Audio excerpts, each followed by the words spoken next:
At any given moment, bring your attention to silence and relax. And be the silence. Lose yourself in the silence. Same way you would lose yourself into a great symphony orchestra music, lose yourself in the silence underneath, thinking and hearing.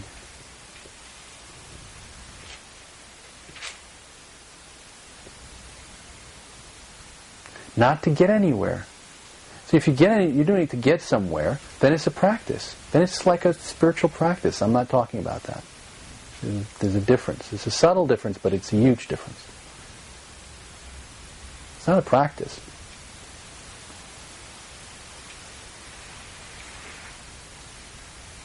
It's kind of just drop in.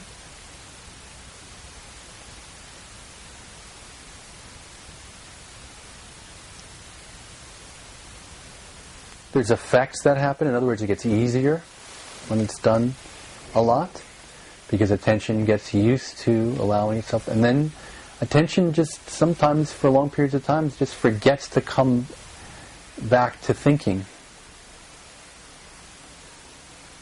or feeling. Now, that doesn't mean thinking and feeling don't happen. It's just that they're background rather than foreground. And when attention is on thinking and feeling, it doesn't mean that the silence is not there. It's just that it's background rather than foreground. And background doesn't get noticed. So, there's nothing to know. I mean, whenever you feel like you're trapped and you're tired of Fred, bring your attention to silence and forget about Fred. And Fred will go away, because Fred is just an idea. It's all Fred is. Just a bunch of thoughts with corresponding little feelings. So bring the attention to the silence.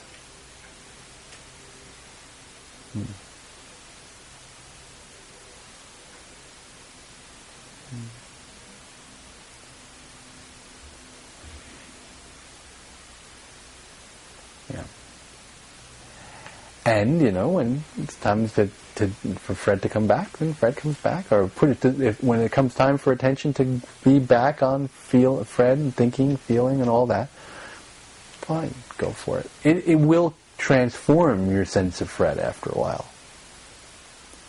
So that the way in which you experience yourself and your life will be different.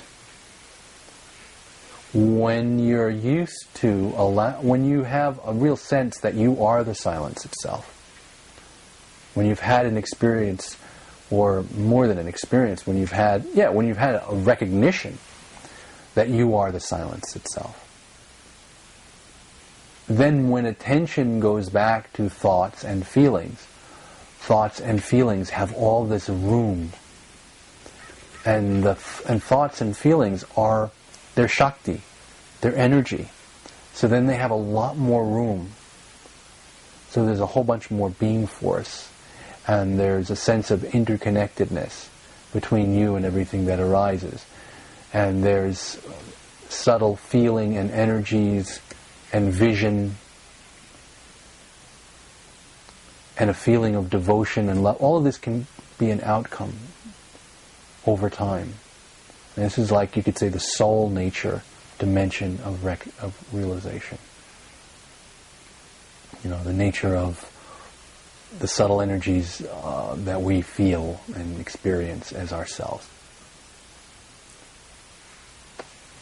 That definitely wakes up and becomes, more than what you're used to. There's more juice.